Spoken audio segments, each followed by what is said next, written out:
사랑하는 성도 여러분, 오늘도 은혜입니다. 오늘은 그림 한 장을 여러분에게 소개하고 말씀의 이야기를 열고자 합니다. 화면에 보시면 그림이 나올 텐데요. 이 그림을 보시면 똑같은 낙타의 모습인데 하나는 낮의 모습, 그리고 하나는 밤의 모습입니다. 그런데 두 그림의 차이를 보시면 밤의 낙타는 나무에 묶어두었고 이 낮의 낙타를 보면 그 묶인 줄을 풀어두었습니다. 사막의 유목민들은 밤의 낙타를 이렇게 나무에 묶어둔다고 합니다.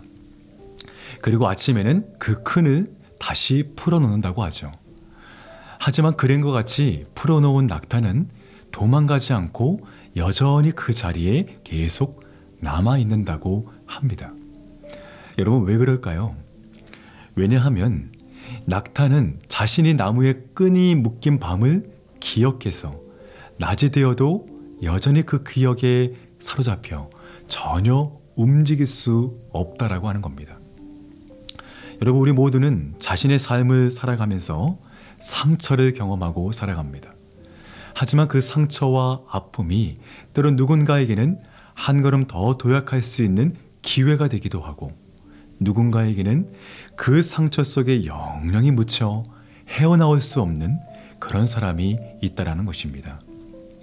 저와 여러분은 어떤 사람이십니까? 여전히 오랜 시간이 흘렀지만 과거의 상처나 아픔이 현재 우리의 발목을 잡고 있지는 않은가요?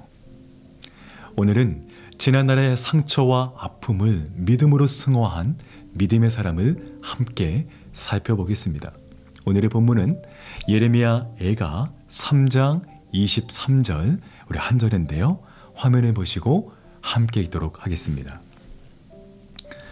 이것들이 아침마다 새로우니 주의 성실하심이 크시도소이다. 아멘. 예레미야는 흔히 눈물의 선지자로 우리에게 알려지고 있습니다. 그는 자신의 조국 예루살렘이 바벨론에 의해 완전히 짓밟히고 무너진 모습을 목도하게 됩니다. 자신의 민족의 군사들은 하염없이 죽어나가고 또 귀한 삶의 터전이 한순간에 무너지는 그런 모습을 지켜봐야 했다는 것입니다. 그리고 평생 동안 억울한 누명을 쓰고 체포되어 재판을 받아야 했고 매를 맞고 또 투옥이 되었으며 또 죽을 뻔한 여러 위기가 있었습니다.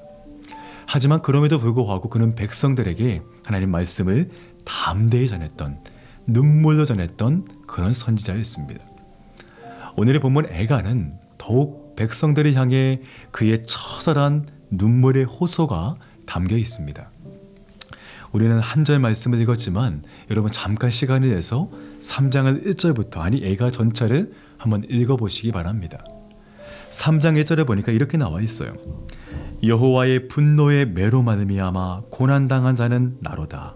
계속 보니까요.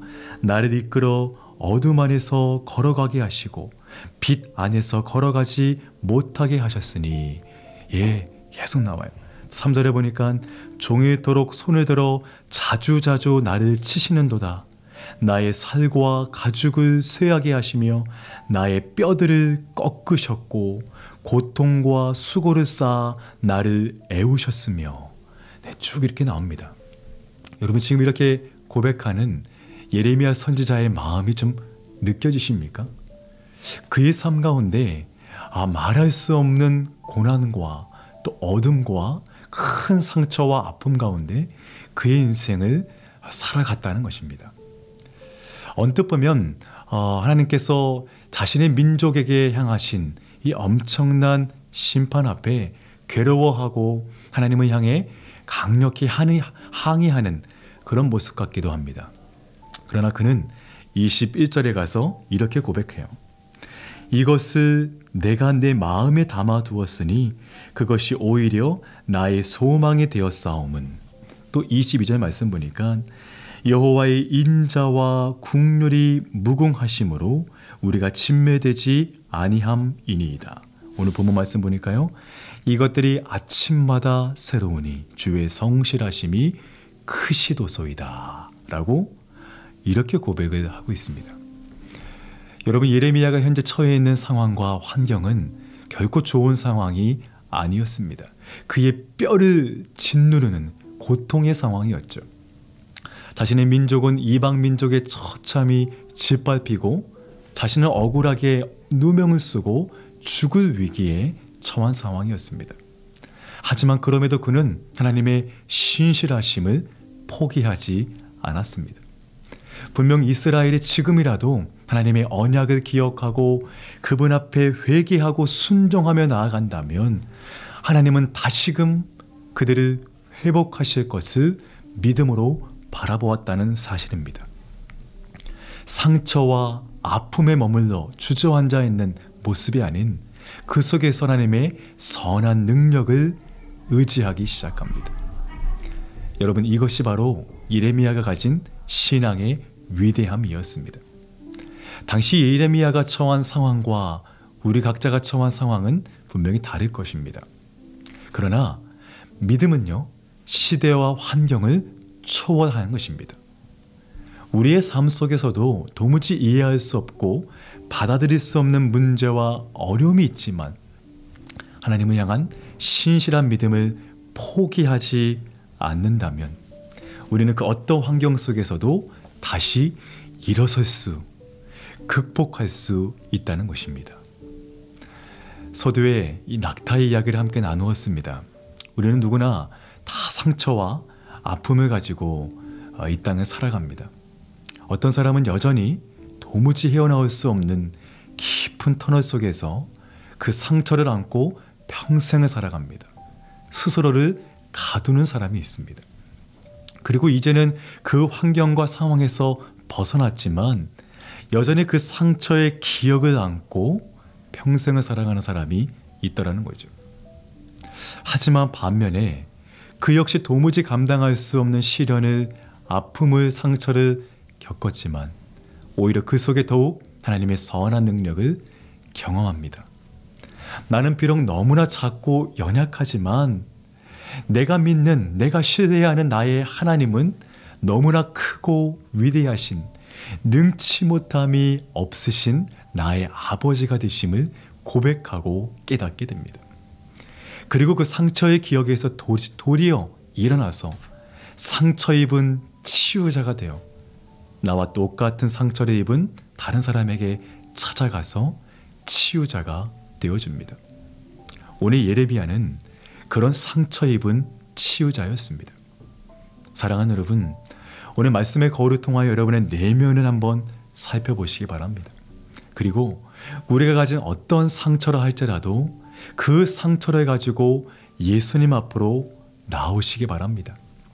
그렇다면 상처 입은 치유자가 되신 그리스도께서 저와 여러분의 마음을, 상처를 회복하실 것입니다. 그리고 연약한 나 자신을 통해 하나님의 놀라운 뜻을 이루실 것입니다. 바라고 하는 것은 이러한 은혜가 저와 여러분에게 있기를 간절히 축복합니다. 함께 기도하겠습니다. 사랑과 은혜가 많으신 주님 감사합니다. 비록 우리 안에 아무지 못한 여러 가지 상처와 또 여러 가지 고난과 어려움이 있지만 그럼에도 불구하고 낙심하지 않게 하시고 우리를 끝까지 사랑하시며 우리와 끝까지 동행하시는 하나님을 신뢰함으로 담대히 승리할 수 있도록 도와주시옵소서. 그러므로 우리 역시 이제 상처 입은 또 치유자가 되어 나 역시 또 많은 사람들에게 주의 사랑을 나타내고 다른 사람을 치유할 수 있는 믿음의 사람으로 축복하여 주시옵소서. 감사드리오며 예수님의 이름으로 기도합니다. 아멘.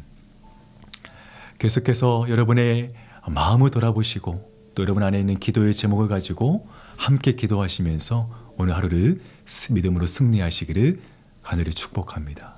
함께 기도하겠습니다.